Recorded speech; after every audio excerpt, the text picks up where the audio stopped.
Aksai चीन दुनिया के सुनसान तरीन इलाकों में से एक ऐसा इलाका जिसके बारे में नेहरू ने कहा था कि वहाँ न लोग रहते हैं और न घास का तिनका उगता है, फिर भी मसल्ला झड़पें हुई। ऐसा सिलसिला जिसके लिए इब्तदा में चीन के बादशाह और इस्लामी सुल्तनत के खलीफा भी आमने सामने हुए। तारीख पर नजर दौड़ाएं तो इंडिया और चीन जैसे बड़े ममालिक का इस जगराफियाई तौर पर दुश्वार गुजार खित्ते में मदे मुकाबला आना अनोखी बात नहीं। मौरखीन ने लिखा है कि लद्दाख की गुज़श्ता 1500 साल की तारीख बताती है कि इस वीरान इलाके में मौजूदा तनाज़ा एक पुराने सिलसिले की कड़ी है।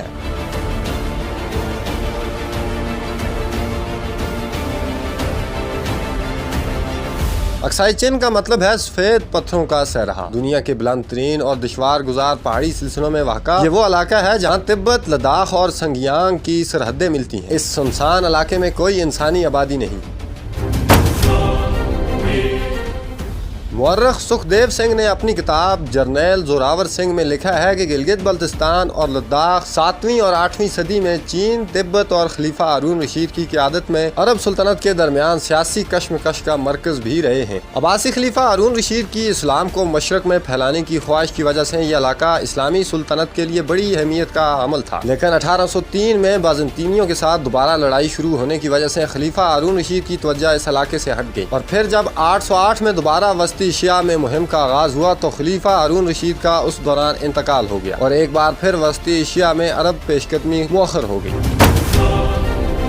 मुअर्रिख पृथ्वीनाथ अपनी किताब ए हिस्ट्री ऑफ कश्मीर में लिखते हैं कि 1586 में अकबर बादशाह के दौर में जब कश्मीर मुगलिया सुल्तनत का हिस्सा बना तो लद्दाख भी इस सियासी तब्दीली के असर से नहीं बच सका। वो लिखते हैं कि अकबर के कश्मीर के दूसरे दौरे के दौरान उन्होंने लद्दाख के उस वक्त के हुक्मरान को हटाकर अपने नामजद करदा हाकिम को वहाँ तैनात कर दिया। सुखदेव सिंह ने अपनी किताब में लिखा है कि औरंगजेब के ज़माने से लद्दाखी दिल्ली की हुकूमत को सालाना मामूली रकम नजराने में अदा करते आ रहे थे और मुगलिया सुल्तनत के बाद जब अफगान अहमद शाह अब्दाली ने 1752 में पंजाब और कश्मीर पर कब्जा किया तो ये सिलसिला उनके दौर में भी जारी रहा। लेकिन 1819 में जब कश्मीर पर पंजाब के हुक्मरान महाराजा रंजीत सिंह ने कब्जा कर लिया तो लद्दाखियों की तरफ से इस नजराने का सिलसिला रुक गया। ये बात कश्मीर के नए हुक्मरानों को पसंद न आई। 19वीं सदी के आगाज में पंजाब और उसकी ताबे जम्मू की हुकूमत की नजरें लद्दाख पर थी और 1834 में जम्मू के राजा गुलाब सिंह के जर्नैल जोरावर सिंह ने लद्दाख पर हमला कर दिया। सीपाल नाम ग्याल लद्दाख का आखिरी बादशाह था जिसे जोरावर सिंह ने 1835 में शिकस्त दी थी। सुखदेव सिंह लिखते हैं कि जोरावर सिंह इस दौरान न सिर्फ लद्दाख से बगावत का जज्बा खत्म करने में कामयाब हो गया बल्कि उन्होंने बल्तिस्तान और तिब्बत के खिलाफ जंगी मुहिमात में भी उनको साथ मिला लिया और जल्द ही लद्दाख के लोग अपने आप को गुलाब सिंह की रियासत जम्मू का अहम हिस्सा समझना शुरू हो गए। जोरावर सिंह लद्दाख के बाद मजीद इलाके और तजारती रूट अपने जेर असर लाने की कोशिश में 1841 में तिब्बत की फौज के खिलाफ लड़ते हुए हलाक हो गया। अंग्रेजों के कब्जे के बाद 1865 में एक सिविल सर्वेंट जॉनसन ने अपने सर्वे में अक्साई चीन को बरसगीर में जाहिर किया। ये नक्शा महाराजा को पेश किया गया। ये वो जमाना था जब संगियांग में बगावत हो रही थी। इस जमाने में महाराजा ने इस इलाके में एक किला तामीर करवाया जहाँ जम्मू कश्मीर के रियासती सिपाही तैनात किए गए। मैकडोनल्ड लाइन का तयन 1899 को हुआ।